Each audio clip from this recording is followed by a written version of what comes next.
Bonjour à tous et bienvenue sur la chaîne Foot Savoir. Cette vidéo est sponsorisée par Audible, numéro 1 des applications de livres audio et de création audio. Si cela vous intéresse, restez jusqu'à la fin de la vidéo pour en savoir plus. C'est l'une des expériences scientifiques les plus amusantes et simples que l'on puisse trouver. Parler ou chanter après avoir inspiré de l'hélium. Vous avez forcément déjà vu quelqu'un le faire. La personne parle normalement d'une voix plus ou moins grave, et dès qu'elle se met à inspirer le gaz, la voix qui sort de sa bouche change complètement. Plus aiguë, nasillarde, elle semble tout droit sortie d'un dessin animé. Sans surprise, cela déclenche facilement le rire. Mais comment explique-t-on cette expérience si courante? Pourquoi l'hélium change-t-il la voix? Pour le comprendre, il faut revenir sur l'origine même de notre voix. Le son qui sort de notre bouche provient de la vibration des cordes vocales. Ces cordes sont en réalité des replis de tissu situés dans le larynx. En vibrant, les plis vocaux modulent le débit et la pression de l'air circulant, ce qui va avoir pour effet de créer un son. Ce son est ensuite modulé en remontant dans la conduite vocale, et notamment la bouche, qui va servir de caisse de résonance. Ceci explique pourquoi la voix est très variable d'une personne à l'autre, elle dépend de multiples facteurs, y compris la taille des cordes vocales.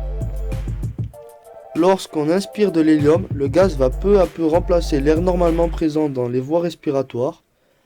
L'hélium étant moins dense que l'air ambiant, la vitesse du son y est bien supérieure.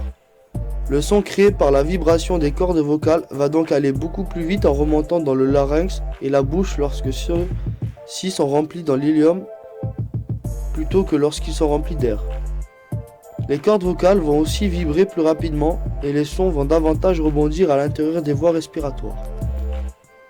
Au final, les sons sortant de la bouche sont donc très différents. Ils vont présenter une fréquence plus élevée et plus aiguë qu'habituellement.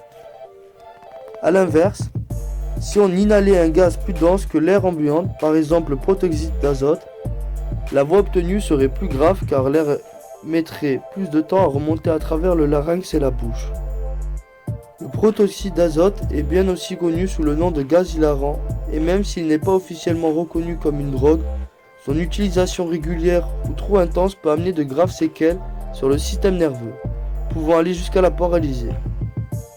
Depuis 2018, sa popularité est en augmentation constante.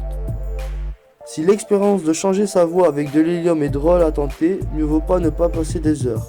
Comme pour le protoxyde d'azote à faible dose inspiré de l'hélium et sans danger pour... Mais en excès, l'inhalation comporte des risques. Asphyxiant, le gaz va remplacer le dioxygène normalement nécessaire à la respiration.